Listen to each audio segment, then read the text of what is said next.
Welcome back, everyone, to the Captain's Council for session 5. I'm the captain's coach, and I'm going to talk to you all today about goals and high-performing habits. So as usual, go ahead and start this with this exercise of team reflection. I want you to think about your competitive advantage against your opponents, what your biggest failure has been so far this season, as you have personally tried to lead the team, and then what your greatest success has been, at least in your opinion, so far this season as a leader.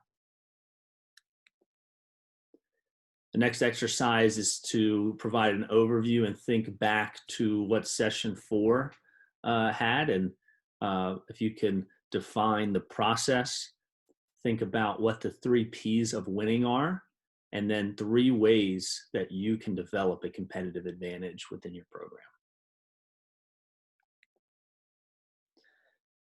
And once those have been completed, I'd like to talk about quickly what goals are and the 3 types of goals in particular, which I think is a good framework in which you can organize and lay out your goals in a goal setting process. So the first is performance goals. And these have to do with numbers in particular as you are performing your skill within a game. And so I provide a football example here, which might be, for this game, you'll have 100 yards rushing, 300 yards passing, 0 dropped balls. In baseball, it could be that, you only throw 20 balls over the course of 7 innings. It could be wanting to hit as a team 300 for your batting average. When it comes to outcome goals, these are all of the things that we ultimately want to reach. And for an individual here, some examples are, at the end of the year, I want to be first team All-State. I want to get drafted.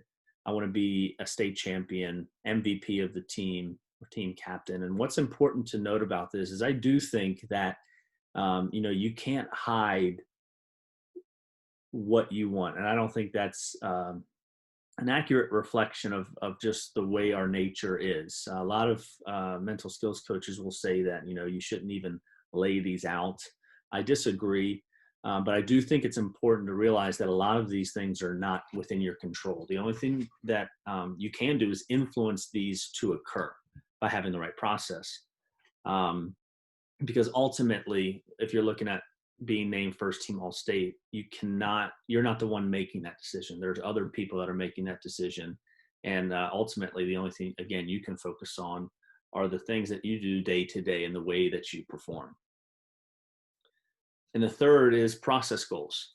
And so these, as I've mentioned before, within different sessions, in particular, the process for goal setting process is thinking about what it is that you're doing that will lead you to both your performance goals and your outcome goals. So some examples are working out 4 times a week, spending time after practice and hitting an extra 500 balls, taking 300 ground balls, journaling every night.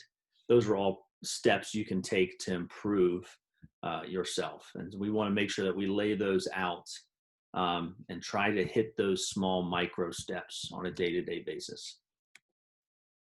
And so pretty obvious exercise here is for you as a team to think about, what are, for the team captains, what are your personal, and then also what are the team's outcome goals. And I'd like you all to spend a little bit more time here on this. It could be up to 10 to 20 minutes probably to write down outcome, process, and performance goals for both yourself and the team.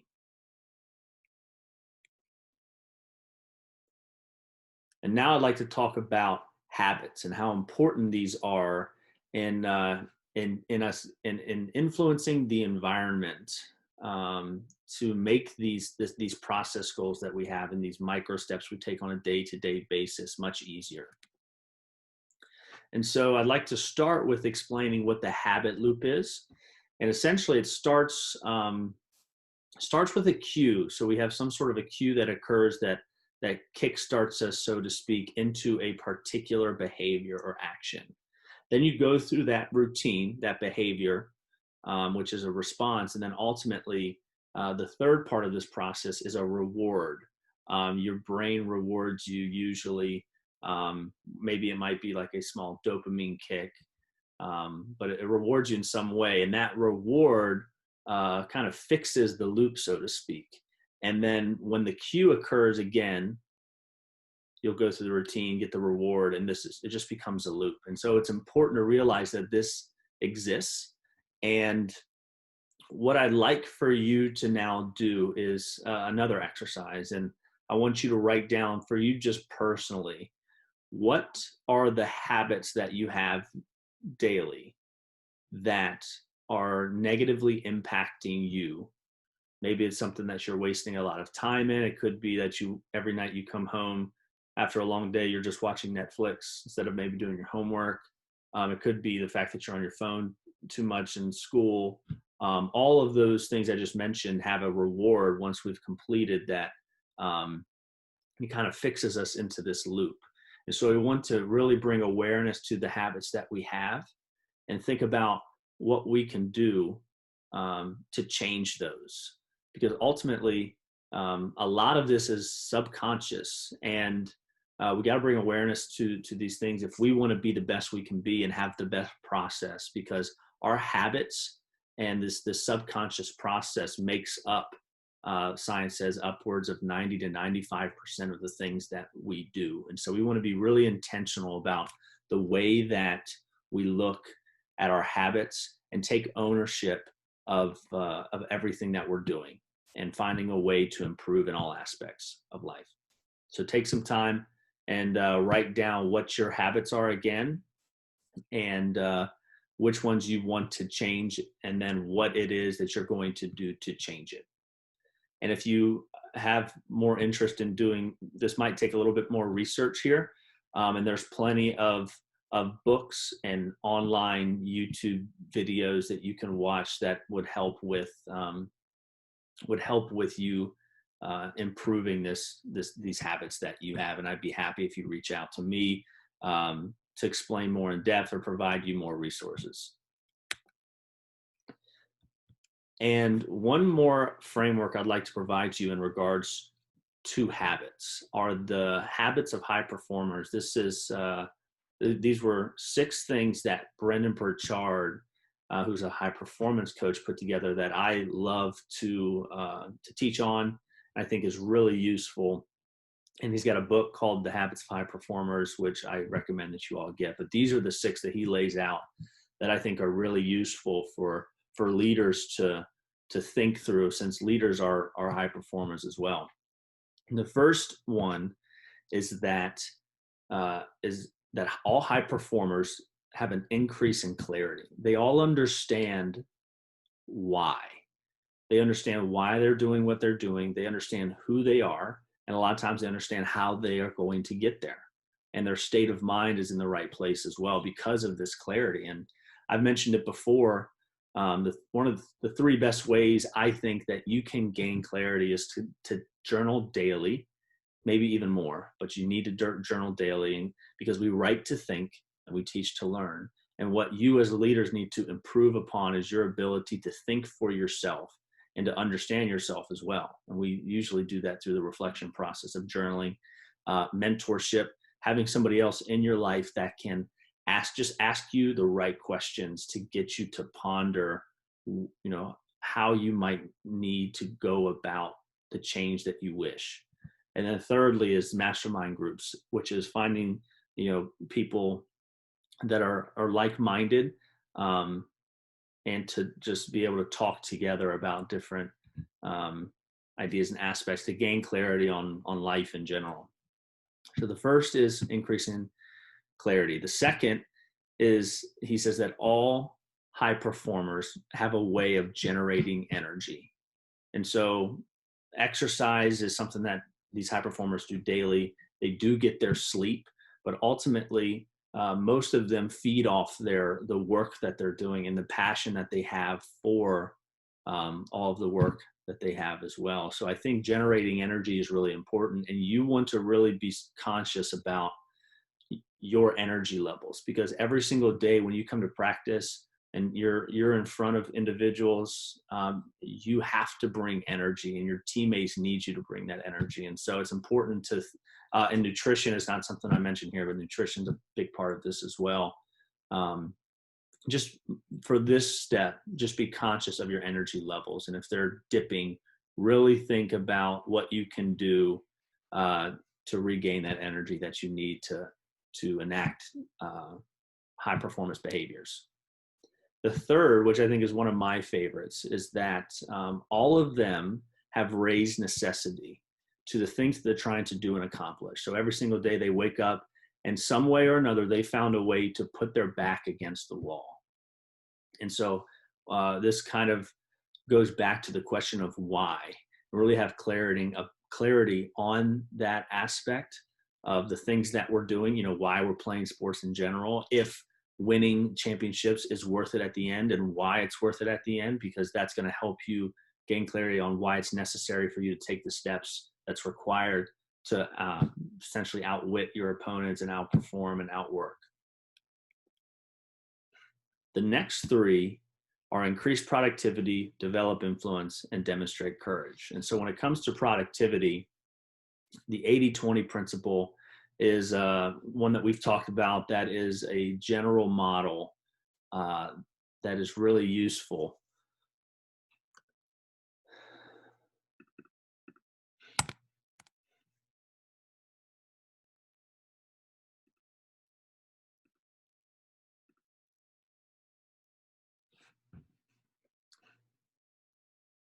The fourth habit is called increasing productivity. And so one thing we want to look at is, out of all of the things that we are doing, or even you as an individual, all of the actions you're taking, all of those require time. And so what can we do to be more productive with the time that we have been given? And that's because that's really one of your most important resources at your disposal, is to think about ways to just be more efficient. So there's a lot to be said about productivity, which I'm not so much an expert in, but there's plenty of online resources for you. One of my favorite is the 80-20 principle, which is really thinking about what are the 20% of things that are getting us to 80% of our outcomes, and to really make sure we focus on those and complete those first before moving on to other things. There's another aspect in the Agile methodology of project management that I like, which is getting items that are on your to-do list, getting those to done, and limiting the work in progress that you have, so that you can make your way in completing the to-dos and the steps that you need to take, all those micro steps as a part of your process that are going to lead you ultimately to your goal. There's some science behind how much mental bandwidth we lose when we try to jump from one item to another. So really staying focused until a piece of, whatever your to-do is, staying focused on that until it gets done is another simple approach to increasing productivity. The fifth here is developing influence, and we know how important that is. We've talked about this previously, and we have also talked about the three ways in which we can develop influence, I think, for team captains, which is to really focus on how do we shape others' viewpoints, how do we challenge them, and then how and are we modeling the way on a day-to-day basis. Those are three simple ways that we really develop influence. But all high performers are influencers, and they're able to do these things and ultimately better your teammates and the individuals that they work for and with. And the final one, which I think is truly underrated, which I can spend a lot of time on, is demonstrating courage. And so high performers on a day-to-day basis, they are courageous, and although they live in an atmosphere, an environment of fear, of all sorts of different things that sometimes are accurate fears and sometimes are ones that are just made up, they still are able to push through those things that they fear. And ultimately, you need that skill if you are going to be a high performer, in particular, a high influencer, within the team. And we've mentioned how important it is that you challenge other people on your team to improve, and that requires crucial conversations. And that's just one simple way in which you need to be able to demonstrate courage, is by, even though when you want to just be liked, you don't feel like having that conversation, having the courage. You're afraid of what might come out of it because not sure about how they'll take, maybe it's the criticism. You have to have the courage. And ultimately, I think that one of the best ways in which we can learn to be more courageous is to think about what are the things that we value. And one of my favorite quotes on courage is that it's not the absence of fear, but the assessment that something else is more important than that. So fear is always going to exist. And what we have to do is say, I care more about X, Y, Z than I do about this fear. And there is such a high level of necessity for me to reach my goals. And I value this other thing so much more that I'm going to have to push past the fear. And for example, if we're going back to this example of having a crucial conversation with somebody, you have to value that other person's growth over your own fears of wanting to be liked. That would be a great example of value and assessing something else is more valuable than that fear. And so at this time, I think I'd like to pause. This is actually the final slide here. And I want you to go through each one of these, all 6, and as a group, write down first individually where you feel like you're at within each one of these 6 habits of high performance. For example, think about how you have, where you're at with your clarity. So do you feel like you know who you are, why it matters that you're doing what you're doing, and do you have clarity on how you're going to get there? How are you in regards to your energy levels? Why is it important that you're doing all of these things? And what's your necessity for conducting these micro steps and habits to ultimately get you to where you want to go? Then think about how productive are you? How much of an influencer are you, and where could you improve potentially in developing your influence? And then in regards to courage, how courageous do you feel you are from a scale of 1 to 10? And finally, just to conclude, we talked about, quickly 2 topics here, which was goals and goal setting, and a good way to frame that, which is by thinking about goals in regards to performance, outcome, and then process goals. Talked about the habit loop and how there's the cue, there is the routine, and the reward, and really thinking about your personal habits and identifying where your habits need to improve.